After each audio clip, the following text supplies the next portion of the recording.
Hi Aries, welcome to your quantum reading. This is for Aries, Sun, Moon, or Rising.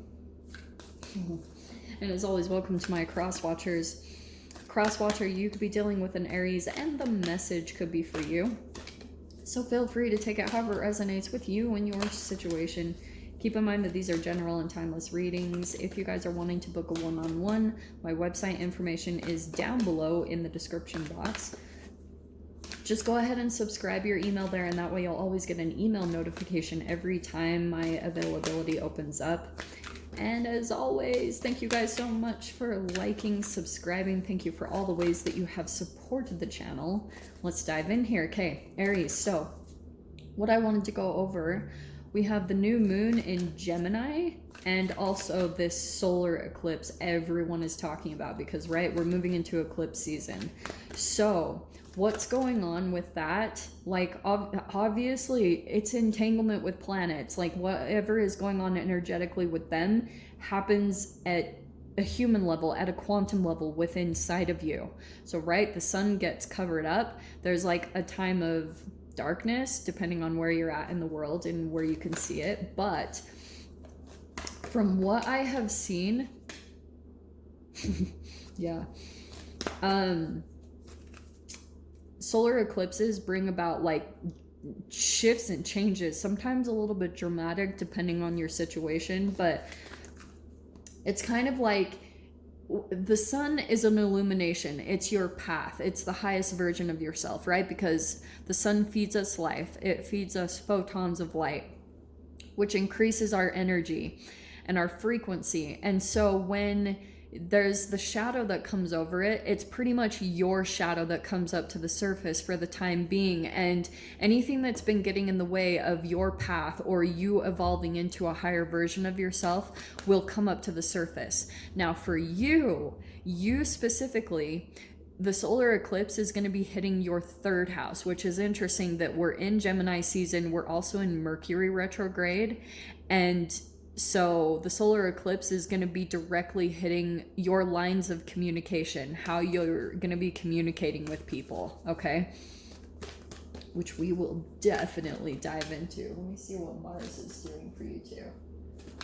Okay, so Mars, yeah, yep. So communication, if you have any communication with family or somehow connected to your home, there could be some like a little bit of conflict or energy that's coming up to the surface there. So prepare for that. Let me dive in. Let me grab one more card. And that's the one I'm going to take, is the one on the ground. Well, that actually, I want to take that one. What's this one? Aries. Oh, interesting. Okay. Nothing will come of this situation. Void of course. So the solar eclipse might be highlighting for you something that's like it's like a done situation. There's nothing more out of a relationship or a situation that you can get. There's no more growth. So that could be one area of your life, like a person that you have been in a communication with, that might be coming to an end, or it's just like you're coming to some type of conclusion. You're like, nothing more is going to come out of this. It is what it is. This is always what I get from this particular person or this situation. And yeah, that one is coming out. Your commitment is being tested. Okay, that's what the solar eclipse is. But I was going to grab this as well.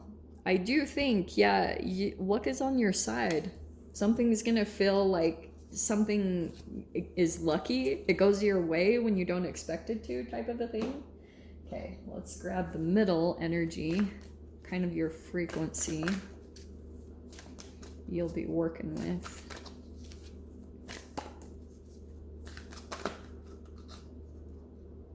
Oh, yeah. Okay, this is what's going to help you a lot. Big time. So, empathy. I am open to seeing both sides of a situation. That's what's going to come out of your conversations or any communication that comes in, is being very open to seeing another person's point of view. You might not totally agree with it. They might not agree with yours, but empathy is going to be your luck and your saving grace in some type of communication that comes in for you, okay?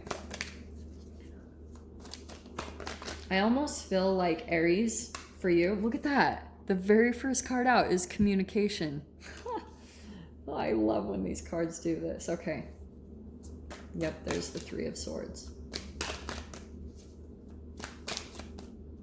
Three of Cups, Three of Swords. There it is. Oh, sorry. What I was going to say to you. This combination feels like what's been happening.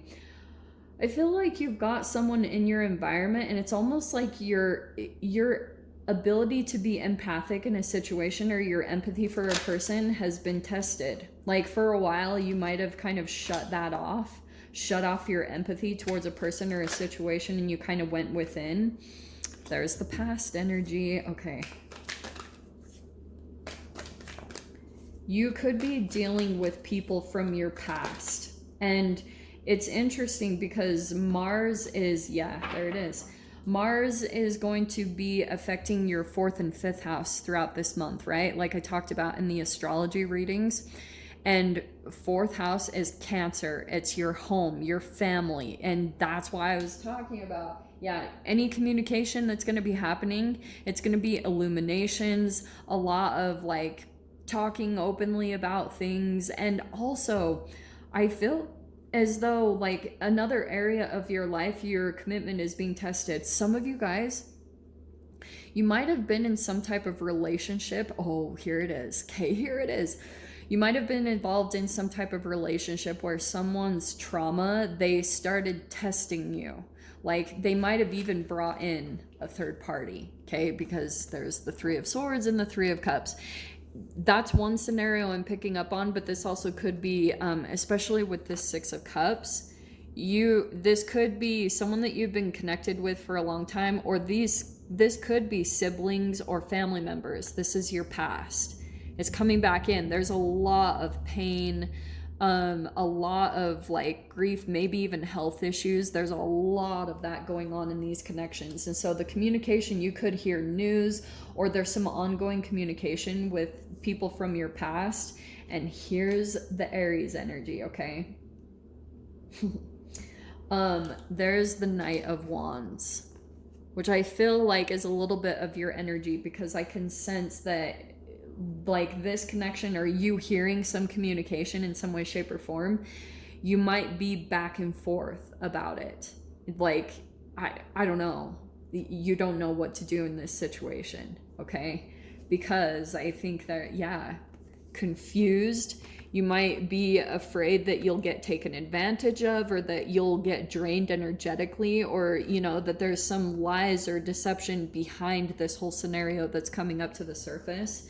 And also, I feel like for you internally, Aries, the reason why you could be going back and forth or really confused is because right now you're trying to be true to yourself, and you're trying to like learn from lessons from the past and just accept like situations for what they are and relationships for what they are. Like you have all this truth to these situations, but these are kind of relationships that just continuously come in and out of your life. And the conflicting part about this Knight of Wands is that on one side, like you feel very wanted, but also at this other time, this other side of the coin, this person could reject you or not want you. And that's the back and forth that you're experiencing, because you're like, like, I don't know, that's Two of Swords is just like a lot of confusion. You don't know what to do. You don't know what to do about these particular people in your life. And so maybe even for a time you just kind of like disconnected, or maybe there's been a distance, because Eight of Wands is some type of like a text or an email, some form of communication that comes in from someone at a distance from you. There's a lot of pain. They might not totally show it. I almost want to say that, but also at the same time, do you know what's similar about the you two? There's like this disappointment, like a desire for it to come together and be better. But it's almost like some people that you're dealing with, there's almost like this, maybe a rigidity, or someone like can't see into their own shadow. Because Knight of Wands, it's sometimes it's connected to like childhood trauma, like a time where there wasn't any form of safety or security to run back to. So sometimes that's why a person pulls in a third party, because when you fall into entanglements or relationships where people haven't come into balance and full integration with themselves, it's almost like an atom. Like three is this, like, you know, high vibrational number connected with the Trinity and to the Godhead, all of these different symbolic things. And it's interesting that down at the quantum level, like an atom consists of an electron, a proton, and a neutron. And when they are out of balance, like depending on how many chemicals are coming into the body, into the environment for a human, it can throw off the chemical wiring that's like balanced between those three quantum entities. And so that plays out in your outward relationship. So sometimes what happens is when you come into a partnership, like two people, if there isn't a full balance or an even, like, if the trauma hasn't been resolved or an energy hasn't transformed and evolved or alchemized past a shadow state, if it hasn't grown up or come into full consciousness, then you play out the dynamics between each other. Like the one who's representing an electron, which could be someone who's more like an energy vampire or absorbing energy too much, they're almost encompassed or rigid in that energy. But what's fascinating is their perception is that they are a proton, they are positive, that they give energy in some way, shape, or form. And it's almost like the different love languages, but there's like a disconnection from almost maybe the neutrality, the ability to be neutral in situations.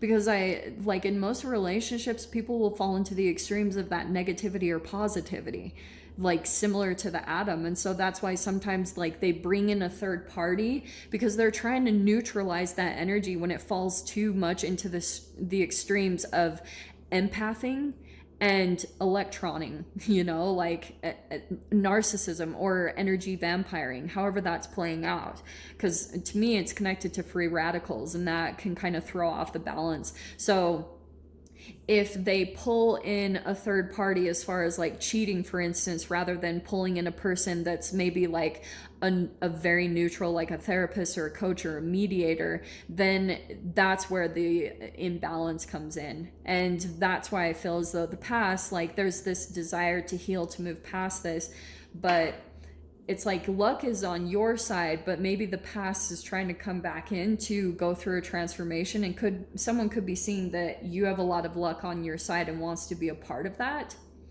Anyway, we'll dive into the extended. We'll see whatever else wants to come out about this. So Aries, if you guys want to join me over there, of course, feel free. Go down below, click on the Vimeo link, and I'll see you over there. But Aries, if this is where we leave things, I'm sending you guys so much love, wishing you all the very best, and I'll see you in your next reading. Take care.